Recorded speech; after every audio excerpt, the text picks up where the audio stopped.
20101018. Di sini saya akan menjawab UTS dari mata kuliah e-business. Nah, untuk soal yang pertama itu adalah sebutkan perbedaan bisnis tradisional dengan e-business.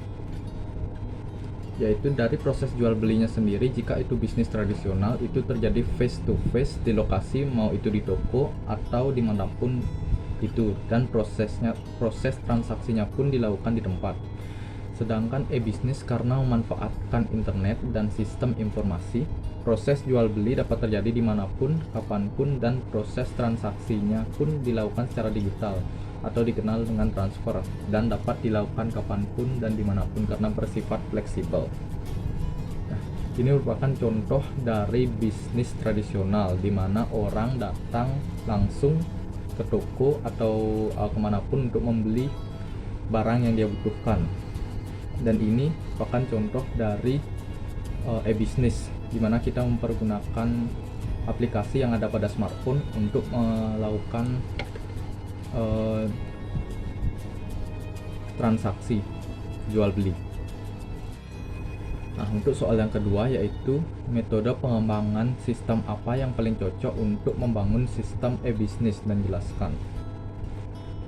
Di sini saya menggunakan metode pengembangan sistem yang paling cocok untuk sebuah sistem e-business adalah daur hidup, sebuah sistem yang kompleks secara sistematis dan terintegrasi karena dilakukan selangkah demi selangkah, apalagi jika dilakukan oleh pemula. Metode daur hidup sendiri terdiri dari beberapa tahapan proses, yaitu yang pertama ada tahap perencanaan, tahap analisis, kemudian ada tahapan perancangan, kemudian tahapan penerapan, tahapan evaluasi, dan yang terakhir itu adalah tahapan penggunaan dan pemeliharaan. Selanjutnya untuk soal nomor 3 yaitu apa saja cakupan materi dari Undang-Undang ITE nomor 11 tahun 2008. Undang-undang ini terdiri dari yang pertama itu ada ketentuan umum, yang kedua asas dan tujuan, 3 informasi, dokumen dan tanda elektronik, yang keempat penyelenggaraan sertifikasi elektronik dan sistem elektronik, yang kelima transaksi elektronik, yang keenam nama domain, hak kekayaan intelektual dan perlindungan hak pribadi, yang ketujuh perbuatan yang dilarang, kedelapan penyelesaian sengketa, yang kesembilan peran pemerintah dan peran masyarakat, yang 10 penyidikan, yang 11 ketentuan pidana, yang ke-12 ketentuan peralihan, yang terakhir atau ke-13 ketentuan penutup. Selanjutnya untuk soal nomor 4 yaitu apa yang dimaksud dengan analisis SWOT, serta lakukan analisis SWOT untuk satu e-commerce yang ada di Indonesia. Yang pertama itu apa itu analisis SWOT? Analisis SWOT adalah teknik perencanaan strategi untuk bisnis yang terdiri dari 4 komponen, yaitu S, strength yaitu kekuatan dalam bisnis, yaitu W, weakness yang artinya kelemahan perusahaan atau bisnis. Lalu yang ketiga ada O, opportunities yang berarti peluang bisnis. Yang terakhir T, threats yaitu ancaman. Saya di sini mengambil contoh dari PT Wings Group yang merupakan sebuah perusahaan di Indonesia yang menyediakan kebutuhan setiap masyarakat. PT Wings Group mempunyai produk sabun, bedak, deterjen, pelembut kain dan lain-lain. Berikut ini di sini saya akan memaparkan analisis SWOT perusahaan dari Wings Group. Yang pertama dari kekuatan atau strength, mempunyai modal yang sangat memadai, mempunyai alat teknologi yang canggih untuk melakukan pemasaran. Lalu ada weakness atau kelemahan, kurangnya ide atau gagasan untuk meluncurkan produk baru. Produk yang diciptakan biasanya ditujukan untuk melawan produk yang sudah ada dari perusahaan lain. Lalu ada kesempatan atau opportunity, mampu mencetuskan produk untuk kebutuhan konsumennya.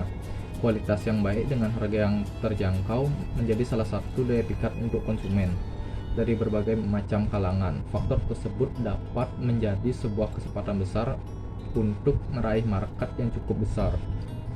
Lalu ancamannya atau threats, menghadapi pesaing dari berbagai tempat. Wings Group harus mampu memutuskan sebuah strategi untuk menghadapi pesaing-pesaing lainnya. Lalu untuk soal yang kelima yaitu sebutkan apa yang menjadi hambatan e-bisnis di Indonesia.